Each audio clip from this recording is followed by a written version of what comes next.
Hello friends, welcome back to channel. So आज का हमारा टॉपिक है the risk associated with excessive inventory and inadequate inventory.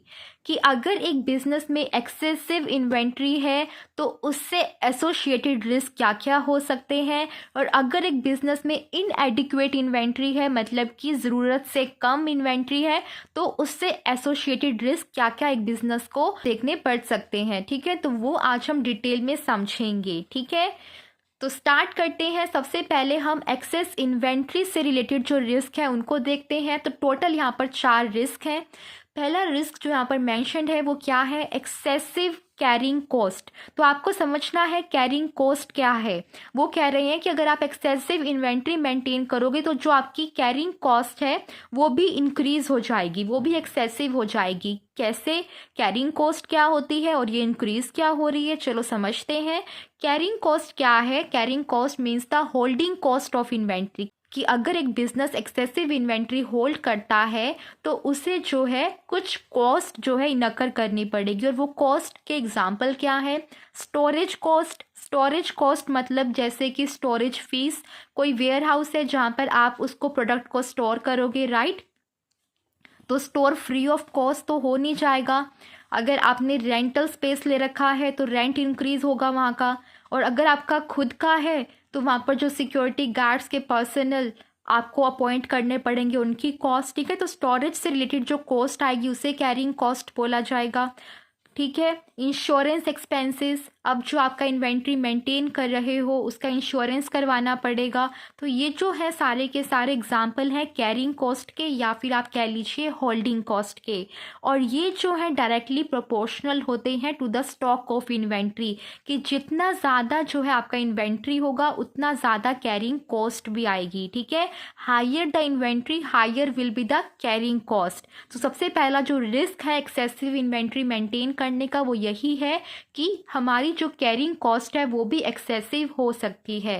Second risk क्या है, risk of loss of liquidity. Liquidity क्या होता है कि एक बिजनेस के पास जो है इनफ फंड्स होना to run its business operation smoothly without any disruptions. ठीक है, तो लिक्विडिटी लॉस होने का भी रिस्क रहता है अगर एक बिजनेस एक्सेसिव इन्वेंट्री मेंटेन करता है। कैसे?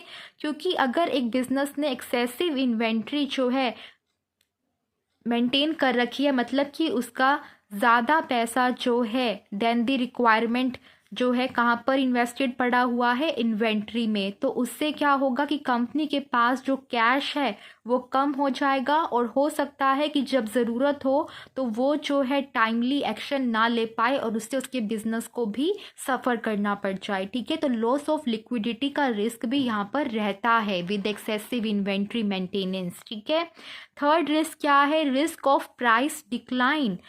कि अगर एक बिजनेस एक्सेसिव इन्वेंट्री मेंटेन करता है then there is the risk of loss due to price decline. हो सकता है कि आज जो है बिजनेस ने 10,000 यूनिट्स का जो है इन्वेंट्री मेंटेन कर रखा है अपने वेयर हाउस में। ठीक है, और वो 10,000 का जो प्राइस है वो जो है फ्यूचर में डिक्लाइन हो जाता है, तो उससे क्या होगा, बिजनेस के जो प्रॉफिट हैं वो कम हो जाएंगे। जितना लिमिटेड आप जो है स्टॉक मेंटेन करोगे उतने जो चांसेस है risk of loss of price decline वो कम होंगे, और जितना ज़्यादा आप जो है इन्वेंट्री मेंटेन करोगे उतने ज़्यादा जो चांसेस है रिस्क ऑफ प्राइस डिक्लाइन वो बढ़ जाते हैं। ठीक है, तो ये भी कंपनी को कंसिडर करना चाहिए। लास्ट यहाँ पर क्या है, रिस्क ऑफ ऑब्सोलेंस। ऑब्सोलेंस का रिस्क क्या होता है, मतलब कि आपके जो प्रोडक्ट है उनको ऑब्सोलीट बनने से अगर आपको रोकना है तो आपको एक्सेसिव इन्वेंट्री नहीं मेंटेन करना है। Excessive inventory maintenance can lead to the obsolescence. Obsolescence का एग्जांपल मैं आपको देती हूँ, जैसे कि change in technique, change in the design, change in consumer choice. ठीक है। ये सारे ऑब्सोलेंस के एग्जांपल्स हैं कि आपके पास जो है इन्वेंट्री पड़ी हुई एक्सेसिव, आप तो सोच रहे हैं मेरा प्रोडक्ट तो हमेशा मार्केट में डिमांड में रहेगा, और पता चलता है कि एक नए कॉम्पिटिटर ने एंट्री ले ली है और वो कॉम्पिटिटर ने एक नए डिज़ाइन का प्रोडक्ट लॉन्च कर दिया और सारे कस्टमर उससे इतने अट्रैक्टिव हो गए हैं कि सबके सब लोग उस डिज़ाइन के प्रोडक्ट की डिमांड प्लेस कर रहे हैं। तो अब ये जो आपने 20,000 यूनिट्स मेंटेन कर रखी थी, इनका क्या होगा? ये तो ऑब्सोलीट ही हो जाएंगी ना जब कोई इनका डिमांड ही नहीं करेगा मार्केट में। ठीक है, तो इस तरह की रिस्क से बचने के लिए भी ज़रूरी है कि कंपनी ज़्यादा एक्सेसिव इन्वेंट्री मेंटेन ना करे। ठीक है, तो ये जो है हमने टोटल 4 रिस्क पढ़े। The risk of carrying cost, the risk of loss of liquidity, the risk of price decline and the risk of obsolescence। ठीक है, तो ये थे एक्सेसिव इन्वेंट्री से रिलेटेड रिस्क। अब हम पढ़ेंगे the risk associated with इनएडिक्वेट inventory. तो वहाँ पर 2 मेजर रिस्क हमें देखने को मिलते हैं। पहला जो रिस्क है वो क्या है? The risk of breakdown in the manufacturing process. देखिए, अगर आप जो है ज़रूरत से बहुत ज़्यादा कम लेवल पर जो है इन्वेंट्री मेंटेन करोगे तो उससे क्या हो सकता है कि आप जो है मैन्युफैक्चरिंग प्रोसेस में डिसरप्शन देख सकते हो, क्योंकि आपको अपनी मैन्युफैक्चरिंग प्रोसेस को अगर स्मूथली रन करना है तो आपके पास रॉ मटेरियल होना चाहिए, उसकी सप्लाई कॉन्टिन्यूस होनी चाहिए।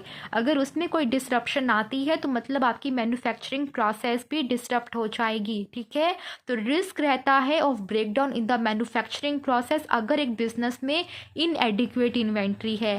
सेकेंड रिस्क क्या है? Risk of not meeting the demand of customer. जैसा कि ऊपर मैंने आपको बताया कि मैन्युफैक्चरिंग प्रोसेस डिसरप्ट हो सकती है इनएडिक्वेट इन्वेंट्री से।